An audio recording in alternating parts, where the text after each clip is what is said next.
আপনি হইলেন বোকা, অজ্ঞ, মূর্খ। আপনি যে এত কিছু বুঝেন না, দুনিয়া সম্পর্কে কোনো কিছুই জানেন না, মানুষকে দুনিয়া বিমুখ করার ফায়তারা আপনি করতেছেন, আপনি অনেক বোকা। এই কথা যখন হুদ আলাইহিস সালাতু ওয়াস সালামকে বললেন, আল্লাহ তাআলা হুদ আলাইহিস সালাতু ওয়াস সালামের মাধ্যমে এটা জবাব দিয়ে দিলেন। ক্বালা ইয়া কওমি লাইসা বি সাফাহা। হুদ আলাইহিস সালাতু ওয়াস সালাম বললেন, আমার সম্প্রদায়, আমার গোত্রের লোক, আমার কওমের লোক, তোমরা আমাকে বোকা ভেবো না, অজ্ঞ ভেবো না, আমি মূর্খ না, আমার জ্ঞান ঠিকই আছে। দুনিয়াবি জ্ঞানে তোমরা জ্ঞানী, কিন্তু তোমরা ক্ষণিকটা দেখতেছ, অল্প দূর পর্যন্ত দেখতেছ, দীর্ঘদিন যেই জায়গায় থাকতে হবে। আখিরাতের তুলনায়, পরকালের তুলনায় দুনিয়ার সময়টা একটা মুহূর্তের মতো, সেকেন্ডের মতো, মুহূর্তের মতো দুনিয়াটা শেষ হয়ে যাবে। এই দুনিয়াকে সাজানোর জন্য তোমরা অনেক চেষ্টা করতেছ, জীবন যৌবন সব উৎসর্গ করতেছ, মানুষকে ঠকাইতেছ, মানুষকে হত্যা করতেছ, কিন্তু আমি এই দুনিয়া সাজানোর জন্য কাউকে বলি না। আমি বলি আদ-দুনিয়া মাজরাআতুল আখিরা, এই দুনিয়াটা হলো পরকালকে সাজানোর জায়গা, এই দুনিয়াটা হলো পরকালের জন্য শস্য ক্ষেত। কৃষক জমিনের মধ্যে যেই রকম বীজ বপন করবে ওই রকম ফল আশা করবে, একরকম বীজ বপন করে অন্য ফল আশা করা যায় না। কেউ যদি জমিনের মধ্যে আম গাছ বপন করে ওই জায়গা থেকে সে কাঁঠাল আশা করতে পারে না, কেউ কাঁঠাল গাছ বপন করলে আম আশা করতে পারে না। দুনিয়ার জিন্দেগিতে যদি তোমরা নেক আমল করো, দুনিয়ার জিন্দেগিতে যদি তোমরা রবের হুকুম পূরণ করো, দুনিয়ার জিন্দেগিতে রব যেইভাবে বলছে ওইভাবে তুমি তোমার জীবনকে পরিচালিত করো, অনন্ত অসীম কাল যেটা তোমার জন্য রয়েছে ওই অনন্ত অসীম কাল তুমি সুখে থাকতে পারবা। সুতরাং আমাকে বোকা মনে করো না, প্রকৃতপক্ষে তোমরাই বোকা। হুদ আলাইহিস সালাতু ওয়াস সালামের জবান দিয়ে আল্লাহ তাআলা তার উম্মতকে এই জবাব দিয়ে দিলেন। আরেক নবী হযরত নূহ আলাইহিস সালাতু ওয়াস সালামকেও তার সম্প্রদায় এরকম তুচ্ছ তাচ্ছিল্য করা শুরু করলো, যে বলল যে সে হলো পথভ্রষ্ট, সে গোমরা। নতুবা আমাদের একই পুত্রের জন্ম হওয়ার পর তার বাবাও সঠিক পথে আছে, তার ভাই আত্মীয়স্বজন সবাই সঠিক পথে আছে, সে নতুন পত্রিকা নতুন ধর্ম নিয়ে আসছে, সে পথভ্রষ্ট। নূহ আলাইহিস সালাতু ওয়াস সালাম তিনিও তার জবানে বলে দিলেন, ইয়া কওমি লাইসা বি যালালা, আমার সম্প্রদায়, আমি গোমরাহ না, আমি পথভ্রষ্ট না, আমি সঠিক পথের মধ্যে আছি, তোমরা গোমরাহির মাঝে আছো। তোমরা যেই মূর্তি পূজা করতেছ, মূর্তি উপাসনা করতেছ, আরাধনা করতেছ, পূজা করতেছ, এই মূর্তি তোমাদেরকে নাজাত দিতে পারবে না। একবার তোমরা একটু চিন্তা করো, যেই মূর্তির ইবাদত করতেছ, যেই মূর্তির আরাধনা তোমরা করতেছ, ওই মূর্তিকে তোমরা তোমাদের নিজের হাত দ্বারা বানাইছো। আমি না এমন এক সত্তার ইবাদত করি, আমি এমন এক সত্তার দিকে তোমাদেরকে দাওয়াত করি, যেই সত্তা আমাকে বানাইছেন, যেই সত্তা তোমাকে বানাইছেন, যেই সত্তা আসমান বানাইছেন, যেই সত্তা জমিন বানাইছেন, যেই সত্তা তোমাকে আমাকে দীর্ঘ হায়াত দিয়েছেন, যেই সত্তা তোমাকে আমাকে চক্ষু দিয়েছেন, আমি এমন এক সত্তার ইবাদত করি। সুতরাং লাইসা বি যালালা, গোমরা আমি না, পথভ্রষ্ট আমি না, পথভ্রষ্ট তোমরা। পথভ্রষ্টকে তোমরা। নূহ আলাইহিস সালাতু ওয়াস সালাম এই জবাব তার সম্প্রদায় উম্মতকে দিয়ে দিয়েছেন। আল্লাহ তাআলা আমাদেরকে দুনিয়াতে পাঠাইছেন অনেক দয়া করে, মায়া করে। আল্লাহ তাআলা সমগ্র পৃথিবী 6 দিনে সৃষ্টি করছেন। একজন মানুষকে বানাইতে আল্লাহ তাআলা 10 মাস 10 দিন সময় নিছেন। এত দীর্ঘ সময় আল্লাহ তাআলা কেন নিলেন? মানুষকে আল্লাহ তাআলা খুবই আদর করে, দয়া করে, স্নেহ করে, মায়া করে আল্লাহ তাআলা বানাইছেন। কেন এত আদর, স্নেহ, ভালোবাসা? মানুষকে আল্লাহ তাআলা আশরাফুল মাখলুকাত বানাইছেন। আল্লাহ তাআলার যত সৃষ্টি 18,000 মতান্তরে আরো কম বেশি, এই সৃষ্টির মধ্যে আল্লাহ তাআলা সবচেয়ে শ্রেষ্ঠ সৃষ্টি হিসাবে মানুষকে উল্লেখ করেছেন। সুবহানাল্লাহ। এই জন্য আল্লাহ তাআলা মানুষকে বানাইতে লং টাইম, দীর্ঘ সময় নিছেন। আল্লাহ তাআলা কোনো তাড়াহুড়া করেন না, একেবারে স্নেহ করে, দয়া করে, মায়া করে আল্লাহ তাআলা মানুষকে বানাইছে। এই জন্য মানুষের মর্যাদা অনেক বেশি। মানুষের মধ্যে আল্লাহ তাআলা আরেকজন মর্যাদাবান যাকে বানাইছেন তিনি হলেন আখিরি পয়গম্বর মুহাম্মদ রাসূলুল্লাহ সাল্লাল্লাহু আলাইহি ওয়াসাল্লাম। আখিরে পয়গম্বরকে যদি আল্লাহ তাআলা না বানাইতেন, আসমান জমিন লৌহ কলম নক্ষত্র কোনো কিছু আল্লাহ তাআলা বানাইতেন না, সৃষ্টি করতেন না, পয়দা করতেন না। সর্বসৃষ্টির আগে আল্লাহ তাআলা এই আখিরি পয়গম্বরকে বানাইছেন। আর আখিরি পয়গম্বরকে বানাইয়া আল্লাহ তাআলা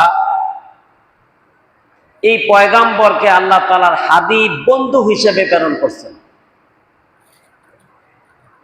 তো আল্লাহ তাআলা মানুষকে যে বানাইছেন, একজন মানুষের প্রতি অন্য আরেকজন মানুষের টান, মোহাব্বত, ভালোবাসা সৃষ্টি করছেন।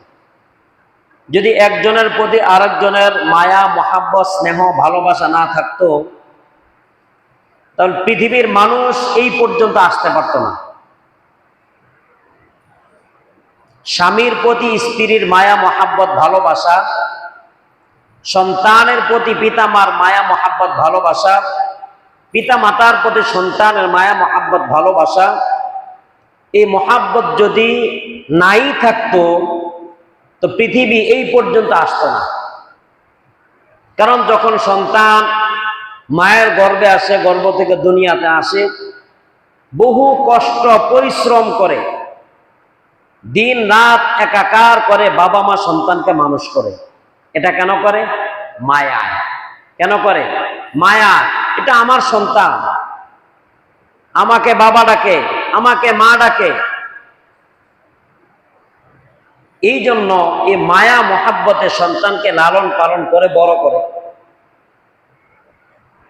আর আল্লাহ রসুল সাল্লাল্লাহু আলাইহি ওয়াসাল্লাম এমনই একজন নবী যার ব্যাপারে আল্লাহ তাআলা বলেন, যদি রসুলকে ভালো না বাসে, মায়া মোহাব্বত না করে, ওই ব্যক্তি ঈমানদার না। কি না? ঈমানদার না। পৃথিবীর সব জিনিস থেকে সবচাইতে বেশি মোহাব্বত ভালোবাসতে হয় আল্লাহ রসুলকে। সর্বাগ্রে আল্লাহ তাআলাকে ভালোবাসতে হয়, দ্বিতীয়ত আল্লাহর পরেই আল্লাহ রসুলকে ভালোবাসতে হয়, তারপর আমার দুনিয়াকে, দুনিয়ার স্ত্রী, সন্তান, সম্পদ যা কিছু আছে, বাবা মা, এদেরকে ভালোবাসে। যদি এমন হয় সন্তান থেকে, স্ত্রী থেকে, বাবা মা থেকে আল্লাহ রসুলকে কোনো ব্যক্তি বেশি ভালো না বাসে, তাহলে তার ঈমান কি না? পরিপূর্ণ না, কামেল মোকাম্মাল ঈমানদার সে হতে পারবে না। এই জন্য আল্লাহ রসুল সাল্লাল্লাহু আলাইহি ওয়াসাল্লাম হলেন আল্লাহ তাআলার প্রিয় পাত্র। আল্লাহ তাআলা অন্যান্য নবীদেরকে তাদের নাম ধরে সম্বোধন করছেন, ডাকছেন, কিন্তু আখিরি পয়গম্বরের ক্ষেত্রে আল্লাহ তাআলা নাম ধরে ডাকেন না। তার কি পরিমাণ সম্মান, মর্যাদা!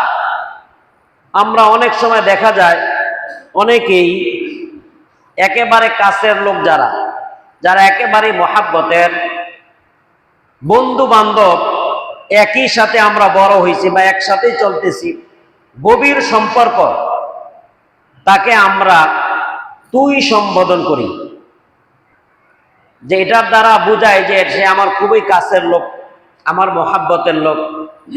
যদি একান্তই মোহাব্বতের লোক না হইতো তাহলে তুই সম্বোধন করতো না। এটা লোকজনও জানে।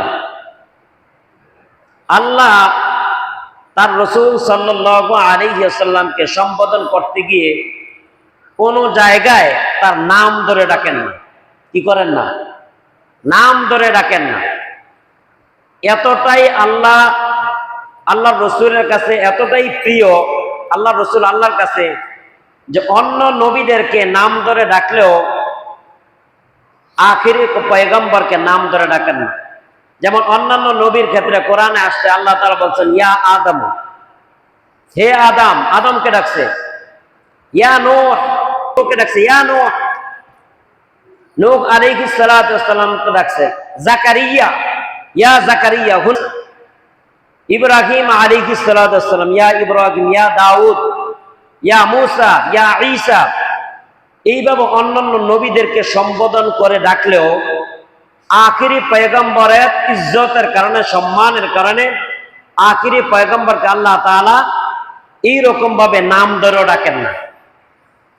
অনেকে দেখা যায় দোয়া করতে যায়, মিডিয়ার যুগ যেহেতু আমরাও দেখতে পাই, মক্কায় যায় আল্লাহ রসুলকে, হে রসুল আমি তোর উম্মত, বলেন নাউজুবিল্লাহ, আমি তোর দরবারে আসছি, আমি তোর রওজার পাশে আসছি, আমি তোর অনেক ভালোবাসি। এরকম দেখা যায় অনেকে বলে, এটা বুঝাইতে চায় এটা মোহাব্বতের বহির প্রকাশ, লেকিন এটা হলো চূড়ান্ত পর্যায়ের চরম বেয়াদবি। এটা কি চরম বেয়াদবি? যেই জায়গায় আল্লাহ তাআলা তার হাবিবকে নাম ধরে সম্বোধন করেন না। কি বলছেন? ইয়া আইয়ুহান নাবিয়্যু, হে নবী, ইয়া আইয়ুহান নাবিয়্যু, ইয়া আইয়ুহার রাসূল, ইয়া আইয়ুহাল মুদ্দাসসির, ইয়া আইয়ুহাল মুজাম্মিল, এইভাবে আল্লাহ তাআলা রাখছেন। নবী বলে সম্বোধন করছেন, রসুল বলে রাখছেন, মুজাম্মিল হে বস্ত্রাবৃত, মুদ্দাসসির হে চাদর আবৃত, এইভাবে আল্লাহ তাআলা সম্বোধন করছেন। লেকিন কোন জায়গায় আল্লাহ তাআলা রসুলের নাম ধরে ডাকেন না। কি পরিমাণ মোহাব্বত, ভালোবাসলে আল্লাহ তাআলা তার হাবিবকে নাম ধরেও ডাকেন না, সম্মানসূচক শব্দ ব্যবহার করছেন। এই জন্য রসুল সাল্লাল্লাহু আলাইহি ওয়াসাল্লামের ক্ষেত্রে আমরা অনেক সময় দোয়া করি, দোয়া করতে যাই, অনেক সময় দেখা যায় অনেক হুজুররাও বলে যে রসুল তুই আমার ডাকটা শুন, রসুল তোর দরবারে আসছি, আল্লাহ তুই আমার ডাক শুন। এটা হলো শব্দের পদস্খলন, এটা বেয়াদবি। আল্লাহর শানে, আল্লাহ রসুলের শানে আদব সূচক শব্দ ব্যবহার করা। কেন? আল্লাহ তাআলা নিজেই তার রসুলকে বেয়াদবির সুলভ কোন শব্দ অথবা তুচ্ছ, হেয় করা, নগণ্য মনে করা, তাচ্ছিল্য করা এমন কোন শব্দ ব্যবহার করে কখনো ডাকেন না, মস্কারাও করেন না। এতটা ইজ্জত সম্মান আল্লাহ তাআলা আল্লাহর হাবিবকে দিয়েছেন। সুতরাং আমরা আখির পয়গম্বরের উম্মত, আমরাও যদি নবীকে ভালোবাসি তো মন থেকে ভালোবাসতে হবে। নবীকে যদি ভালোবাসি দিল থেকে ভালোবাসতে হবে। নবীকে যদি ভালোবাসি ভালোবাসার মতো ভালোবাসতে হবে। নবীকে যদি ভালোবাসি আল্লাহ যেইভাবে তার হাবিবকে ভালোবাসছেন ওইভাবে ভালোবাসতে হবে। রসুলের ভালোবাসার পদ্ধতি কি? কিভাবে ভালোবাসবো? আল্লাহর রসুলের জীবনের যতগুলা কর্ম আছে, কাজ আছে, এই সবগুলা আমার বাস্তবিক জীবনে, প্র্যাকটিক্যাল জীবনে এটাকে ফিট করা, এটাকে তৈরি করা। রসুল যেইভাবে তার জীবনকে পরিচালিত করছেন এইভাবে পরিচালিত করা। কারণ আল্লাহ রসুল সাল্লাল্লাহু আলাইহি ওয়াসাল্লাম ব্যতীত হাসরের ময়দানে শাফাআতকারী, সুপারিশকারী দ্বিতীয় কেউ আর কি থাকবে না। একমাত্র আল্লাহ রসুলই কি করবেন? শাফাআত করবেন। অন্যান্য নবীদেরকেও যদি শাফাআতের সুপারিশ করার সুযোগ দেওয়া হয়, অন্যান্য নবীরাও সুপারিশ করবে, কিন্তু এট ফার্স্ট, সর্বপ্রথম আল্লাহ রসুলই কি করবেন? সুপারিশ করবেন। আর আল্লাহ তাআলা আল্লাহ রসুলের সুপারিশকে সর্বপ্রথম কি করবেন? কবুল করবেন। এই জন্য রসুলকে যদি আমরা ভালোবাসতে চাই তাহলে রসুলকে সম্মানসূচক শব্দে রসুলকে ডাকতে হবে, এক নাম্বার। দুই নাম্বার হলো রসুলকে ভালোবাসতে হলে রসুল যেইভাবে জীবন, দৈনন্দিন জীবন, ব্যক্তিগত জীবন, পারিবারিক জীবন, সামাজিক জীবন, রাষ্ট্রীয় জীবন, রাজনৈতিক জীবন, অর্থনৈতিক জীবন, সবগুলো আল্লাহ রসুল যেইভাবে পরিচালনা করছেন, আমার জীবনটাকে সেম ওইভাবে যদি পরিচালনা করি তাহলে আমার কাজের দ্বারা, আমার ফেলের দ্বারা, ওয়ার্কের দ্বারা আল্লাহ রসুলের ভালোবাসা প্রতিষ্ঠিত হবে, দেখা যায়। আর যদি এরকম হয় যে আমি রসুলকে ভালোবাসি, রসুলকে মহাব্বত করি, এটা মনে মনে বলি, রসুলের মহাব্বত আমার মাঝে আছে, রসুলকে আমি অনেক ভালোবাসি, রসুলের বিরোধিতা যারা করে তাদের বিরোধী আমি করি, মুখে মুখে যদি আমি প্রকাশ করি, এটার নাম রসুলের কি? মহাব্বত না। আবার কেউ কেউ আছে একদিন, দুই দিন, বছরে একদিন, নির্দিষ্ট দিনে মহাব্বত জাহের করে, প্রকাশ করে, লেকিন তার বাস্তবিক জীবনে, প্র্যাকটিক্যাল জীবনে রসুলের কোন সুন্নত তার মাঝে ফিট করে না। রসুল যেই লেবাস পরার কথা বলছেন, যে আকার আকৃতি ধারণ করার কথা বলছেন, রসুল যেইভাবে তার দৈনন্দিন জীবনকে কাটাইছেন ওইভাবে করে না। কিন্তু দাবি করে আশেকে রসুল, রসুলের আশেক, রসুলকে ভালোবাসে, রসুলকে মহাব্বত করে। কিন্তু বাস্তবিক জীবনে রসুলের মহাব্বত তার মাঝে নাই। এই জন্য যে ত্রুটিগুলো আমাদের মাঝে আছে, যে কোনটা রসুল করছেন এটা যদি আমি না জানি, আমি কোনো কাজ করতে গেলাম, কাজ করতে গিয়ে আমার মনে হইতেছে আমি রসুলের আশেক, রসুলকে আমি ভালোবাসি, মহাব্বত করি, এই জন্য কাজ করতে গিয়ে আমার এই কাজ রসুলের তরিকা হয় কিনা, যারা আলেম তাদের কাছ থেকে জেনে নেওয়া, যাই না কাজ করা, যাতে করে রসুলের তরিকার বাহিরে না যায়। ব্যবসা করলে রসুল কিভাবে ব্যবসা করছেন, চাকরি করলে চাকরি রসুল কিভাবে করতেন, ক্ষেত খামার কৃষি কাজ করলে কিভাবে করতেন, একজনের সাথে লেনদেন করলে, মুআমালাত করলে, মুআশারাত করলে, আত্মীয়তা করলে আল্লাহ রসুল কিভাবে করতেন, কোন কোন দিকগুলা দেখতেন, আমরা কোন কোন দিকগুলা দেখি। পারিবারিক জীবনে আল্লাহ রসুল তার সন্তান এবং বিবিদেরকে কিভাবে জীবন যাপন করতেন, আমরা কিভাবে করি। সব দিক যদি রসুলের সুন্নত অনুযায়ী আমরা দাবি করি, আশেকে রাসূল নিজেদেরকে দাবি করি, তো রসুল যেইভাবে চলছেন আমার জীবনকে হুবহু ওইভাবে কি করতে হবে, চালাইতে হবে। তারাকতু ফিকুম আমরাইন লান তাদিল্লু মা তামাসসাকতুম বিহিমা কিতাবাল্লাহ ওয়া সুন্নাত রাসূল। আল্লাহ রসুল বলেন যে আমি তো দুনিয়া থেকে চলে যাচ্ছি, চলে যাব, হায়াত একটা অল্প সময়ের জন্য, তো তোমাদের জন্য দুইটা জিনিস রেখে যাচ্ছি।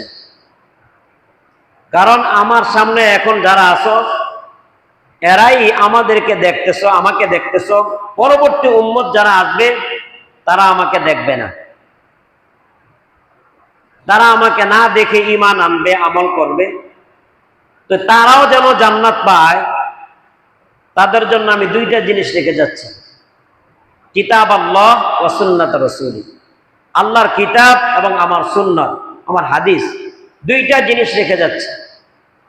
যারা এই দুইটা জিনিসকে আঁকড়ায়া ধরবে, মুফাসসিরিনে কেরাম বলেন তারাকতু ফিকুম আমরাইন, অর্থাৎ দুইটা জিনিস রেখে যাচ্ছি, লান তাদিল্লু মা তামাসসাকতুম বিহিমা, দুইটা জিনিস যদি তোমরা আঁকড়ে ধরো তাহলে তোমরা হালাক হবে না, পথভ্রষ্ট হবে না। আঁকড়ে ধরার মানে কি, জড়িয়ে ধরে রাখা, এরকম ব্যাখ্যায় বলেন মুফাসসিরিনে কেরাম যে আল্লাহর রসুলের এই 63 বছরের জিন্দিগি যেইভাবে যাপন করছেন, অর্থাৎ প্রতিটা স্টেপে, প্রতিটা কাজে কাজে, পদে পদে আল্লাহ রসুল যেইভাবে জীবন যাপন করছেন, ওই তরিকায়, ওই পদ্ধতিতে, ওই সুরতে যদি আমি আমার জীবনকে পরিচালনা করি, ওইভাবে যদি আমি আমার জীবন চালাই, এটাই হবে কি রসুলের জীবনকে আঁকড়ে ধরা, এটাই কি আঁকড়ে ধরা। আর আমি জড়ে ধরে রাখলাম, এটার নাম আঁকড়ে ধরা না। ওইভাবে ধরা যাতে করে আমার জীবনটা, আমার জিন্দিগিটা রসুল যেইভাবে চলছেন ওইভাবে চলা হয়, রসুল যেইভাবে বলছেন ওইভাবে বলা হয়, রসুল পারিবারিক জীবন যেইভাবে চলছেন ওইভাবে চলা হয়। কিন্তু দুঃখ এবং পরিতাপের বিষয় হলো যে আমরা দুনিয়ার মোহে পড়ে, দুনিয়ার রং তামাশায় পড়ে, দুনিয়ার চাকচিক্যের মধ্যে পড়ে ইসলামকে বিসর্জন দিছি, রসুলের তরিকাকে বিসর্জন দিছি, সুন্নতকে বিসর্জন দিছি। একটাই এইম, টার্গেট, লক্ষ্য, উদ্দেশ্য আমাদের যে কি করে দুনিয়া হাসিল করা যায়, আমার দিন যাক, চল্লা যাক, গোল্লা যাক, নো প্রবলেম, কোনো সমস্যা নাই, কিন্তু আমার দুনিয়া চাই, আমার দিন চলে যাক, আমল একটু কম হোক। আমি আলোচনা করছিলাম, শয়তান মানুষকে যখন ওয়াসওয়াসা দেয়, ধোঁকা দেয়, মানুষকে, একজন পরহেজগারকে আমল থেকে যখন সরায়, তার প্রথম স্টেপ থাকে একজন মানুষকে নফল ইবাদতের থেকে একটু ত্রুটি করা, সরানো। অর্থাৎ যেইটা যেই সময় করতো এই সময় না করে অন্য সময়, ধীরে ধীরে স্টেপ বাই স্টেপ, ধাপে ধাপে তাকে নফল, সুন্নত, ওয়াজিব, ফরজ থেকে সরিয়ে দেয়। এটা শয়তান পরিকল্পনা করে। আমরা যখন দুনিয়ামুখী হয়ে যাই, তখন আমাদের চিন্তা চেতনা এমন হয়, এটা তো একটা ছোট্ট বিষয়, নামাজ জামাতের সাথে আদায় করি, এটা জামাত, যেহেতু আমি ব্যবসা করতেছি, আমি কাজ করতেছি, চাকরি করতেছি, তো জামাতটা ছাড়া একাকী নামাজ আদায় করি, নামাজ তো পড়তেছি। জোহরের নামাজ সোয়া 1:15 জামাত, দীর্ঘ সময় প্রায় 3:30 4টা পর্যন্ত ওয়াক্ত থাকে। তা আরো পরে পড়লাম, এটা হলো প্রথম স্টেপে থাকে জামাত থেকে দূরে সরানো। পরদিন দেখা যায়, কিছুদিন পর দেখা যায় যে নামাজের ওয়াক্ত চেঞ্জ হয়ে যায়, কাজা হয়ে যায়। তারপর দেখা যায় যে কাজা হয়ে যেতে একসাথে 3-4 ওয়াক্ত যখন হয়ে যায়, শরীর ক্লান্ত, সারাদিন কাজ করার পর আর শরীর চলে না, এশার নামাজটা পড়ে শুয়ে পড়ি, অথবা ক্লান্ত এবার শুয়ে পড়ি, পরে আদায় করে। এইভাবে মানুষকে পদস্খলন করায়, দিন থেকে মানুষকে দূরে সরায় এই দুনিয়াটা। আর আল্লাহ রসুল বলেন যে দুনিয়া এটা হলো আখিরাতের জন্য মাজরা, ক্ষেত স্বরূপ। দুনিয়াতে আমি পাঠাইছি আমার ইবাদত বন্দেগী করবা। রসুলকে পাঠাইছেন মানুষ যে গোমরা, পথভ্রষ্ট, পথ বিমুখ আছে, তাদেরকে সঠিক পথে আনার জন্য। রসুলের দাওয়াত দিছেন, রসুলের কাজ করছেন, দাওয়াত দিয়ে গেছেন। যারা সামনে ছিল দাওয়াত গ্রহণ করছে, ধাপে ধাপে পরে আসার পরে দাওয়াতকে পরিত্যাগ করতেছে, দিনকে পরিত্যাগ করতেছে। কেন? দুনিয়ার চাকচিক্য যখন তার সামনে আসতেছে, আমার ওইটা চাই, ওইটা আমার লাগবে, ওইটা ছাড়া আমার হয় না। সমাজের সবাই ভালো আয়েশি জিন্দেগি যাপন করতেছে, আমারও দরকার। এই জন্য হালাল হারামের মাঝে কোনো তাওয়াক্কুল নাই, তমিজ নেই, যেইটা পাইতেছে ওইটাই করতেছে। তা আল্লাহ রসুল বলেন যে তোমার জিন্দেগি, তোমার জীবন হালালের উপর ইস্টাবলিশ করো, পরিচালিত করো। জিন্দেগির মধ্যে হারামের ছোঁয়া যেন না আসে। হারাম খাওয়ার পর ইবাদত করে, হারাম ভক্ষণ করার পর ইবাদত করে, তারপর দোয়া করলে দোয়া কবুল হয় না। দোয়া কি হয় না? কবুল হয় না। এত নামাজ পড়ি, এত দোয়া করতেছি, আল্লাহ আমার ডাক শুনে না। বলি না আমরা অনেকে, হুজুর আমল তো করি, ইবাদত তো করি, বিপদ তো কাটে না। ইবাদত কবুলের জন্য প্রথম শর্ত হইল হালাল গিজা, হালাল খাবার। হালাল খাবার খেয়ে ইবাদত করতে হবে। খাই হারাম, চাই যে আরাম, এটা কিভাবে সম্ভব? হারাম খাবার পর আমি চাই যে হাত তুলে রব্বানা আতিনা ফিদ দুনিয়া হাসানা ওয়া ফিল আখিরাতি হাসানা ওয়া কিনা আযাবান নার, যেইটা চামু দুনিয়ার কল্যাণ আখিরাতের কল্যাণ সব আমারে দেন। আল্লাহ ঠেকা পড়ছে? আল্লাহ তো বলছেই যে এবার দোয়া কবুল করব, শর্ত হলো হালাল খাবার। যে দেখা যায় যে আমরা হালালকে ছেড়ে দিয়ে হারামের পিছনে দৌড়াইতেছি, হারামের পিছনে দৌড়াইতেছি, যার কারণে আমাদের জীবনের মধ্যে পরিবর্তন আসে না। ইবাদত করি, নাফরমানির মধ্যে লিপ্ত হই। নামাজ পড়ে, নামাজ পড়ার পর যাই গীবত করে, নামাজ পড়ে যাওয়ার পরে সুদের হিসাব করে, নামাজ পড়ে যাওয়ার পরে সুদের সাক্ষী হয়, নামাজ পড়ে যাওয়ার পরে সুদের টাকাটা করে, টাকা উঠানোর জন্য। এটা কেমন ইবাদত? কারণ আমার দেহটা হারামে ভরা, হারাম দ্বারা গঠিত। এই জন্য আমি ইবাদত যতটুকুই করি, এটার দ্বারা পরিবর্তন আসে না। আল্লাহ তাআলা বলছেন ইন্নাস সালাতা তানহা আনিল ফাহশাই ওয়াল মুনকার, নামাজ যাবতীয় অশ্লীল কাজ, ফাহশা কাজ থেকে মানুষকে বিরত রাখে। লেকিন নামাজ পড়ার পরেও নাফরমানির মাঝে লিপ্ত।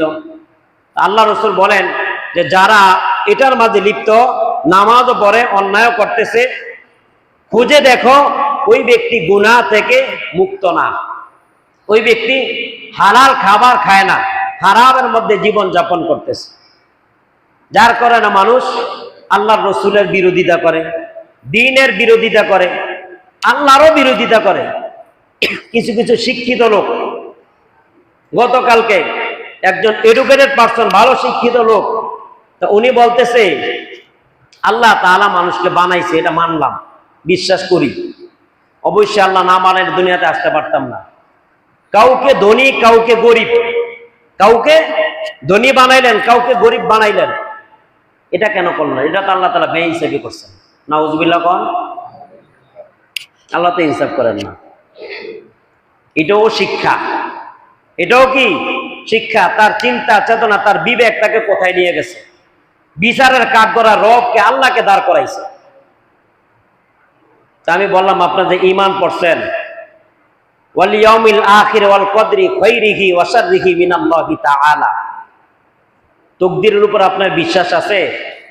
আখিরাতের উপর, পরকালের বিশ্বাস আছে? কালিমা যে পড়ছেন, পুনরায় ঈমানকে দোহরান।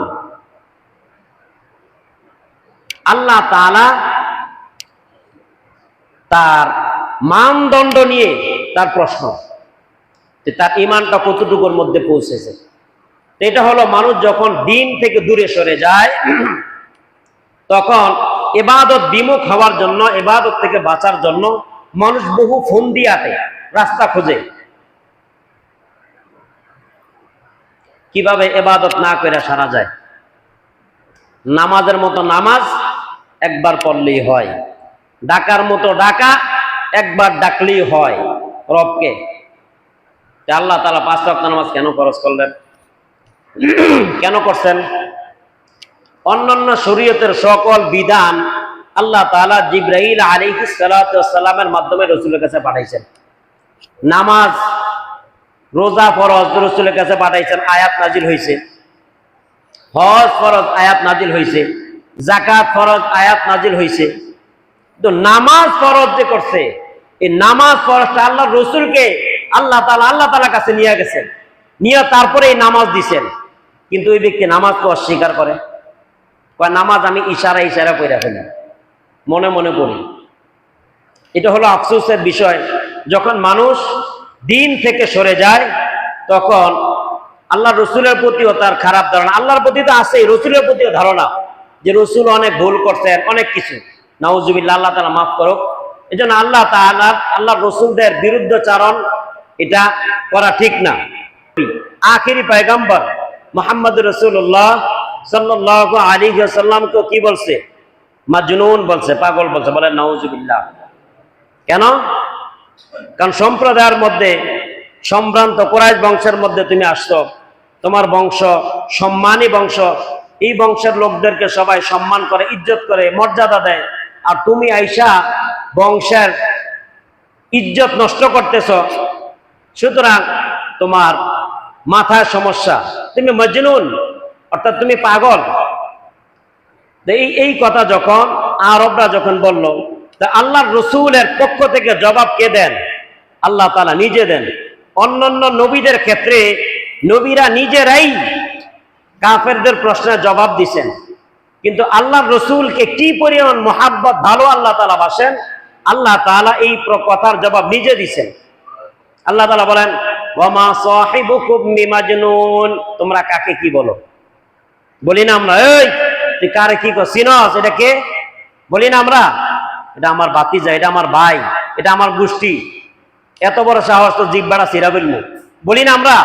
আল্লাহ তাআলা বলতেছেন, ওয়া মা সাহিবুকুম বিমাজনুন, তুমি কাকে পাগল বলতেছ, কাকে মাজনুন বলতেছ, পথভ্রষ্ট গোমরা কাকে বলতেছ? সে হলো আমার বন্ধু। আমার সাহিবুকুম, আমার সাথী, আমার বন্ধু। বিমাজনুন, সে পাগল না। তোমরা যতই তাকে পাগল বলো, সে পাগল না। সে হলো একজন নবী, আমি তাকে দুনিয়াতে পাঠাইছি, তার কাছে ফেরেশতা পাঠাইছি, তার কাছে ওহী পাঠাইছি, তাকে নতুন সংবিধান আমি দিয়েছি, কোরআন অনুযায়ী সে চলে, কোরআন অনুযায়ী তোমাদেরকে চলতে বলে। সুতরাং সে পাগল না, পাগল তোমরা। সে আমার বন্ধু, আমি তাকে মহাব্বত করি, ভালোবাসি। যে আল্লাহ রসুলকে যখন পাগল বলে, তো রসুলের মনটাতে একটু খারাপ হয়, স্বাভাবিক। আমি আমার জীবন যৌবন সব উৎসর্গ করতেছি এই লোকজনকে, যাতে করে তারা জাহান্নাম থেকে বেঁচে যায়, পথভ্রষ্ট এই রাস্তা থেকে তারা ফিরে আসে, সঠিক পথে আসে, গোমরাহির পথ ছেড়ে দেয়, হেদায়েতের রাস্তায় আসে। এই জন্য চেষ্টা করতেছি। আর তারা আমাকে এরকম ভাবে লাঞ্ছিত, অপমানিত করে, তো মন খারাপ। আল্লাহ তাআলা আল্লাহ রাসূল বলেন, মা আনতা বিনিআমাতি রাব্বিকা বিমাজনুন, মা আনতা বিনিআমাতি রাব্বিকা বিমাজনুন। রাসূল, আপনি পাগল না, আপনি মজনুন না, আপনার প্রতি আপনার রবের অনুগ্রহ আছে, দয়া আছে। সুতরাং কে কি বললো, কাফেররা কি বললো, এই কথায় আপনি ব্যস্ত হবেন না, এই কথায় আপনি মন খারাপ করবেন না। তারা আপনাকে কেন, আপনার আগে যত নবী রাসূল আসছে সবাইকে বলছে, আপনাকেও বলছে। সুতরাং মা আনতা বিনিআমাতি রাব্বিকা বিমাজনুন, আপনি পাগল না। আপনাকে তারা যত কিছুই বলুক, আপনার প্রতি আপনার রবের দয়া আছে, অনুগ্রহ আছে। আপনার রব আপনাকে ভালোবাসে, দুনিয়ার কাউকে এত ভালোবাসে না, আপনাকে এই পরিমাণ আমি ভালোবাসি। সুতরাং আপনি মন খারাপ করবেন না, কষ্ট পাবেন না। আল্লাহ রসুলকে বললেন। আল্লাহ রসুল সাল্লাল্লাহু আলাইহি ওয়াসাল্লাম এই দ্বীনের দাওয়াত দিতে গিয়ে মানুষের কাছে ধারে ধারে ঘুরছেন, অনেক কষ্ট করছেন। কারণ মানুষ আল্লাহ রসুলকে কষ্ট দিছে। যারা কষ্ট দিছে তারা জান্নাতে যাবে না জাহান্নামে যাবে? বলেন। যারা কষ্ট দেয় না তারা কোথায় যাবে? রসুলের তরিকা অনুযায়ী, পদ্ধতি অনুযায়ী যারা চলে তারা কোথায় যাবে? কেউ কথা বলে না। কোথায় যাবেন? জান্নাতে যাবে। রসুলের তরিকা অনুযায়ী যারা নিজেদের জীবনকে পরিচালিত করছে তাদের স্থান, তাদের মাকাম কোথায় হবে? জান্নাতে হবে। সুতরাং রসুলকে যদি পাগল বলো, কার যাই কিছু মন খারাপ করবে না। কেন? ওয়া ইন্নাকা লা আলা খুলুকিন আযীম, উত্তম চরিত্র হলো আপনার চরিত্র, উত্তম ব্যক্তিত্ব হলেন আপনি, পৃথিবীর শ্রেষ্ঠ মহামানব আপনি। আপনাকে সৃষ্টি না করলে আসমান জমিন লৌহ কলম কোনো কিছু সৃষ্টি হইতো না। এজন্য কবি বলেন, আফলাখ জমিন লৌহে কলম সাদ সিতারে, আফলাখ জমিন লৌহে কলম সাদ সিতারে, हर चीज में है नूर मोहम्मद की नजरे, हर चीज में है नूर मोहम्मद की नजरे। আসমান জমিন কোনো কিছু পয়দা হইতো না, সৃষ্টি হইতো না যদি মুহাম্মদকে সৃষ্টি না করতাম। আর এই মুহাম্মদের এমন একজন নবী আমি দুনিয়াতে পাঠাইছি যার জীবনের মধ্যে কোনো ত্রুটি ছিল না। একজন সাহাবী ছিলেন হযরত আমর রাদিয়াল্লাহু তাআলা আনহু। ওই সাহাবী একবার এক রাত্রে মসজিদে নববীতে যাইতেছেন ইবাদত করার জন্য, কিছু নেক আমল করবে, এই জন্য মসজিদে নববীতে যাইতেছিলেন। আর আল্লাহ রসুল সাল্লাল্লাহু আলাইহি ওয়াসাল্লাম মসজিদে নববী থেকে বের হয়ে তার বাসায় যাইতেছেন। তো এই অবস্থায় ওই রাত্রটা ছিল পূর্ণিমার রাত্র। কিসের রাত্র? পূর্ণিমার রাত্র। তো ওই সাহাবী একবার আল্লাহ রসুলের দিকে তাকায়, আর একবার আসমানের চাঁদের দিকে তাকায়। আল্লাহ রসুলের দিকে তাকায়, আবার চাঁদের দিকে তাকায়। এরকম একাধিকবার তাকানোর পর সাহাবী বললেন যে আমার যেখানে যেটা আসছে, আমার মন যেটাকে রায় দেয়, সাক্ষ্য দেয়, আসমানের এই চাঁদ থেকে আল্লাহ রসুলই সবচেয়ে বেশি সুন্দর। বলেন সুবহানাল্লাহ। কেন?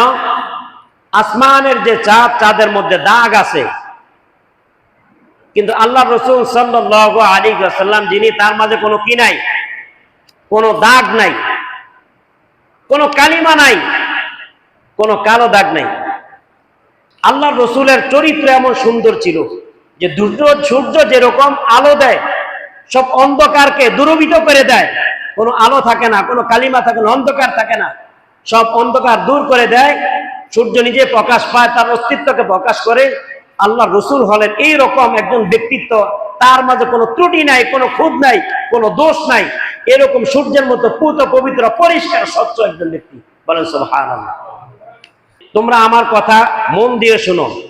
আল্লাহ পাকের যে হাবিব রাসূল সাল্লাল্লাহু আলাইহি ওয়াসাল্লাম, তিনি বলতেছেন যে আমি যে আল্লাহর হাবিব, আল্লাহর বন্ধু, এটা আমার গর্বের বিষয় না, এটা নিয়ে আমি গর্ব করি না। এক নাম্বার। দুই নাম্বার হলো কিয়ামতের দিন সবার আগে, কিয়ামতের দিন আমাকে আল্লাহ তাআলা একটা প্রশংসার পতাকা দিবেন। কিসের পতাকা? প্রশংসার পতাকা। এই পতাকাটাকে আমি নাড়ব। এই পতাকার ছায়াতলে সকল নবী রাসূলগণ আশ্রয় নিয়ে নেবেন। বলেন সুবহানাল্লাহ। এটা নিয়েও আমি গর্ব করি না, এটা আমার গর্বের গৌরবের বিষয় না। হযরত আদম আলাইহিস সালাতু ওয়াস সালাম সহ সমস্ত নবীরা এই পতাকার নিচে আশ্রয় নেবেন। তারপর আমি কি করি না? গৌরব বা গর্ব করি না। কিয়ামতের দিন আল্লাহ তাআলা নবী রাসূলদেরকে শাফাআত করার, সুপারিশ করার সুযোগ দিবেন। তার মাঝে সর্বপ্রথম সুপারিশ করার সুযোগ আমাকে দিবেন। এটা নিয়ে আমি গর্ববোধ করি না। তারপরে কিয়ামতের ময়দানে যখন সুপারিশ করা হবে, সব নবীরা সুপারিশ করবেন, সর্বপ্রথম আমার সুপারিশকে আল্লাহ তাআলা গ্রহণ করবেন। বলেন সুবহানাল্লাহ। বলে এইটা নিয়ে আমি গর্ববোধ করি না, অহংকার করি না। আল্লাহ তাআলা যে জান্নাত বানাইছেন, এই জান্নাতে যাওয়ার জন্য যত মানুষ বানাইছেন, যত মুমিনরা জান্নাতে যাবে, সর্বপ্রথম এই জান্নাতে আমি পা রাখবো। বলেন সুবহানাল্লাহ। আল্লাহ রাসূল বলেন এটা নিয়েও আমি কি করি না, গর্ববোধ করি না। কেন? ওমা আরসালনাকা ইল্লা রাহমাতাল লিল আলামিন, আমি উম্মতের জন্য রহমত স্বরূপ আসছি। কেন আসছি? রহমত স্বরূপ, উম্মতকে যাতে আমি নাজাত দিয়ে যাইতে পারি, সঠিক পথের দিশা দিতে পারি, সঠিক পথের দিকে ডাকতে পারি, এই জন্য আমি আসছি। সুতরাং এটা আমার কি না, গর্বের বিষয় না। পরে রাসূল বলেন এই সব কিছু আল্লাহ তাআলা এত মর্যাদা কেন দিবেন? আনা খাতামুন নাবিয়্যিন লা নাবিয়্যা বা'দি, আমি শেষ নবী, আমার পরে আর কোন নবী আসবে না। তো আপনার এত মর্যাদা, আপনি শেষে আসছেন কেন? আগেই তো আসতে পারতেন। প্রধান অতিথিকে আগে আসে না পরে আসে? পরে আসে। এই জন্য আল্লাহ তাআলা পরে আসছেন, সব উম্মতের ভুল ত্রুটি গুছিয়ে দিয়ে আল্লাহ তাআলা এই উম্মতকে আইনা পরিপূর্ণ একটা দিন দিয়ে গেছেন এই নবীর মাধ্যমে। নবী সব কিছু উম্মতের কাছে পৌঁছে দিয়ে গেছেন। নবী যেইভাবে চলছে এইভাবে আমাদের জীবনকে কি করা, পরিচালিত করা। নবী যেইভাবে চলার কথা বলছেন এইভাবে আমাদের জীবনকে কি চালানো। আল্লাহ পাক আমাদের সবাইকে নবীর তরিকা অনুযায়ী জীবন যাপন করার তৌফিক দান করে। বলেন আমিন। আমাদের জীবন যেন এমন না হয় মন চাহে জিন্দেগি, ইবাদত বন্দেগী করি, মন চাহে করি, যেইভাবে মন চাইতেছে এইভাবেই করি। অনেক লোকজন ইবাদত করে, দেখা যায় যে বেদাআত করে। বেদাআত শব্দের অর্থ হলো নব আবিষ্কৃত বিষয়, নতুন কোনো বিষয় তৈরি করা, যেটা আল্লাহ রাসূলকে আল্লাহ তাআলা আয়াতের মাধ্যমে জানিয়ে দিয়েছেন, আল-ইয়াওমা আকমালতু লাকুম দীনাকুম ওয়া আতমামতু আলাইকুম নি'মাতি ওয়া রাদিতু লাকুমুল ইসলাম দীনা, দ্বীনকে পরিপূর্ণ করে দিছি। এমন নয় যে আল্লাহ রাসূল হায়াত পাইছেন কম। আমরা অনেকে 70, 80, 100 বছর হায়াত পায়, আল্লাহ রাসূল পাইছেন 63 বছর হায়াত। নবুয়তের জিন্দেগি ছিল 23 বছরে। 23 বছরে মনে হয় সব কাজ কমপ্লিট করতে পারে না, কিছু রাইখা গেছে, বাদ গেছে। এই জন্য অনেকে নতুন আবিষ্কার করে। যারা এই আবিষ্কার করে এটা হলো বেদাত। আর কুল্লু বিদআতিন দালালা, প্রত্যেকটা বেদাত মানুষকে গোমরাহির দিকে নিয়ে যায়। ও কুল্লু দালালাতিন ফিন্নার, আর এই গোমরাহি করে অর্থাৎ মন গড়া ইবাদত করে যে আমল করা হয়, এই আমল কোথায় নিয়ে যায়? জাহান্নামের দিকে নিয়ে যায়। আল্লাহ পাক আমাদের সবাইকে আমাদের জীবনটা সুন্নত তরিকা অনুযায়ী জীবনযাপন করার তৌফিক দান করে। বলেন আমিন। প্রতিটা ক্ষেত্রেই যেন আমরা সুন্নতকে প্রাধান্য দেই, আল্লাহ রাসূল যেইভাবে বলছে এইভাবে চলতে পারি। আল্লাহ পাক আমাদের সবাইকে তৌফিক দান করে। বলেন আমিন। ওয়া আখির দাওয়ানা আলহামদুলিল্লাহি রাব্বিল আলামিন।